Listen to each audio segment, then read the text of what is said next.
चलिए शुरू करते हैं। आज हम पढ़ने वाले हैं टेंस। टेंस का मतलब होता है काल, यानी समय, यानी टाइम। वैसे तो टेंस हमने पिछले वीडियो में पढ़ा था, फिर भी आपको रिवीजन करवा देता हूँ। टेंस में बेसिकली 3 पार्ट होते हैं, प्रेजेंट, पास्ट और फ्यूचर। इनकी पहचान होती है प्रेजेंट से है, पास्ट में था और फ्यूचर में गा। मतलब कि अगर आखिरी में है, था और गा का प्रयोग हो तो आपको समझ में आ जाएगा प्रेजेंट है, पास्ट है या फ्यूचर है। अब बात करते हैं इनके पार्ट क्या होते हैं। बेसिकली अगर प्रेजेंट की बात करें तो प्रेजेंट में होगा present indefinite, present continuous, present perfect और प्रेजेंट परफेक्ट कंटिन्यूस। फिर पास्ट की बात करते हैं तो पास्ट में होगा past indefinite, past continuous, past perfect और पास्ट परफेक्ट कंटिन्यूस। और अगर फ्यूचर की बात करें तो फ्यूचर में होगा future indefinite, future continuous, future perfect और फ्यूचर परफेक्ट कंटिन्यूस। वैसे तो 3 ही काल होते हैं, प्रेजेंट, पास्ट और फ्यूचर। अगर इनको समझना हो तो इनके 4 पार्ट होते हैं, पास्ट के 4, प्रेजेंट के 4 और फ्यूचर के 4। अगर और सरल भाषा में आपको समझाना हो तो ये समझाता हूँ। गांव में एक बुजुर्ग रहते हैं जिनका नाम टेंस है। उनके 3 पुत्र हैं, प्रेजेंट, पास्ट और फ्यूचर। और इन प्रेजेंट के भी 4 लड़के हैं, पास्ट के भी 4 लड़के हैं और फ्यूचर के भी 4 लड़के हैं। कुल मिला के तीसरी जनरेशन के 12 लड़के हो जाते हैं। ठीक है। प्रेजेंट के बच्चों का नाम है present indefinite, present continuous, present perfect और प्रेजेंट परफेक्ट कंटिन्यूस। पास्ट के बच्चों का नाम है past indefinite, past continuous, past perfect और पास्ट परफेक्ट कंटिन्यूस। वैसे ही फ्यूचर के बच्चों का नाम है future indefinite, future continuous, future perfect और फ्यूचर परफेक्ट कंटिन्यूस। इस तरीके से 12 बच्चे हो जाते हैं, मतलब कि 12 टेंस हो जाते हैं। अब आपको समझ में आ गया होगा, उम्मीद करता हूँ। हमें टेंस चार्ट क्रिएट करने के लिए 3 रो और 4 कॉलम की ज़रूरत पड़ती है। रो में हम रखेंगे प्रेजेंट, पास्ट और फ्यूचर, जिनके 4 पार्ट होते हैं, प्रेजेंट के भी 4, पास्ट के भी 4 और फ्यूचर के भी 4।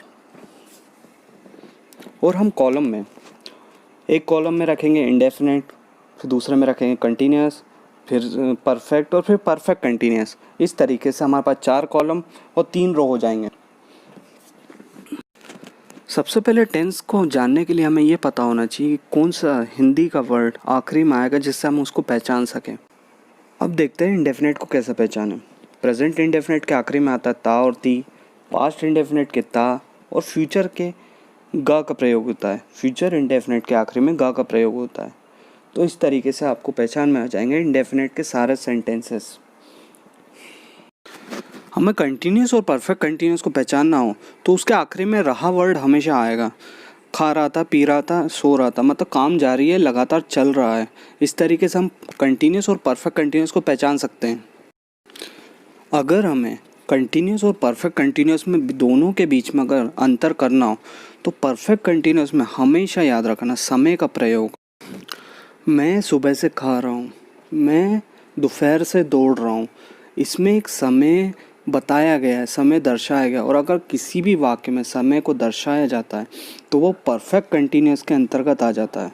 और अगर हमें परफेक्ट को पहचानना हो, परफेक्ट मतलब काम कंप्लीट हो चुका है, कंप्लीट हो चुका है, चुका वर्ड का हमेशा यूज़ होगा। अगर आपको देखना हो तो पास्ट, प्रेजेंट और परफेक्ट में चुका है वर्ड का यूज़ होगा तो समझ लीजिएगा वो परफेक्ट के अंतर्गत आ जाता है। अब कंटिन्यूस परफेक्ट और परफेक्ट कंटिन्यूस में अंतर समझ लेते हैं। उदाहरण से, मैं फुटबॉल खेल रहा हूँ, ये आ जाएगा कंटिन्यूस में क्योंकि काम चल रहा है। मैं फुटबॉल खेल चुका हूँ, मतलब ये कंप्लीट हो चुका है, परफेक्ट का सेंटेंस है। और मैं सुबह से फुटबॉल खेल रहा हूँ, ये परफेक्ट कंटिन्यूस के अंतर्गत आ जाएगा। पास्ट टेंस में सभी के आगे था का प्रयोग होगा। था जहाँ भी आएगा आप समझ जाइएगा पास्ट टेंस है। जैसे कि वह गाना गाता था, इंडेफिनिट, वह गाना गा रहा था, कंटिन्यूस, वह गाना गा चुका था, परफेक्ट, और वह 2 साल से गाना गा रहा था, परफेक्ट कंटिन्यूस। फ्यूचर में सिवाय इंडेफिनिट में बाकी सब में होगा का प्रयोग होगा, बाकी सिर्फ इंडेफिनिट में गा का प्रयोग होगा। ठीक है। वह गाना गाएगा, इंडेफिनिट, वह गाना गा रहा होगा, कंटिन्यूस, वह गाना गा चुका होगा, परफेक्ट, वह 2 साल से गाना गा रहा होगा।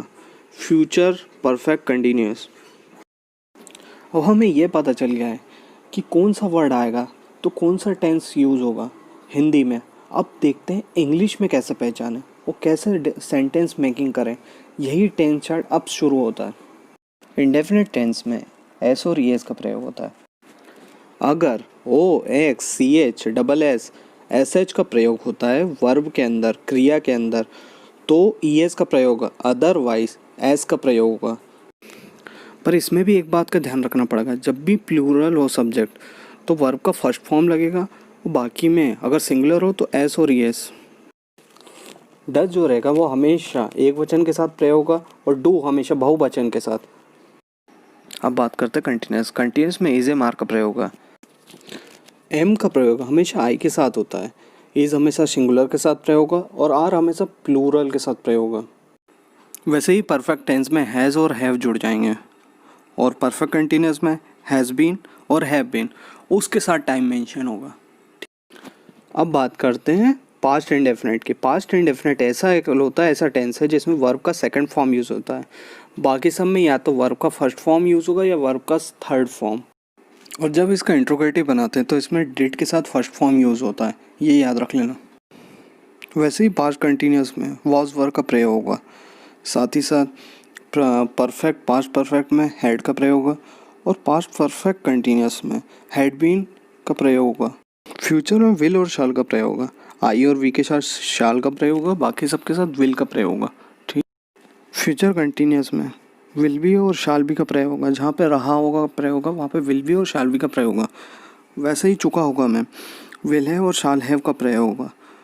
वैसे ही फ्यूचर परफेक्ट कंटिन्यूस में रहा होगा के साथ विल हैव बीन और शाल हैव बीन का प्रयोग होगा। अब हमें पता चल गया है कि हेल्पिंग वर्ब अगर रहा है आएगा तो इसे मार लगता है, चुका है आएगा तो हैज़ हैव आएगा, चुका था आएगा तो हैड का प्रयोग होगा, या फिर रहा होगा आएगा तो विल बी और शाल बी का प्रयोग होगा। अब हम सारे सेंटेंसेस का एक बेसिक रूल देखते हैं। अब हम देखते हैं बेसिक रूल जिससे हम कोई भी सेंटेंस को बना सकते हैं।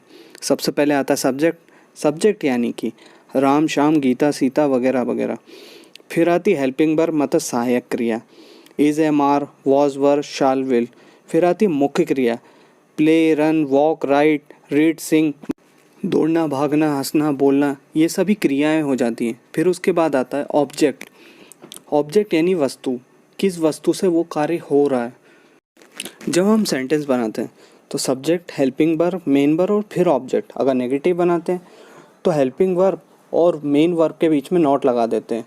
और जब इंट्रोगेटिव बनाते हैं तो इंट्रोगेटिव में मेनली हम हेल्पिंग वर्ब को आगे ले आते हैं और सब्जेक्ट को दूसरे नंबर पे ले आते हैं, एक्सचेंज हो जाता है।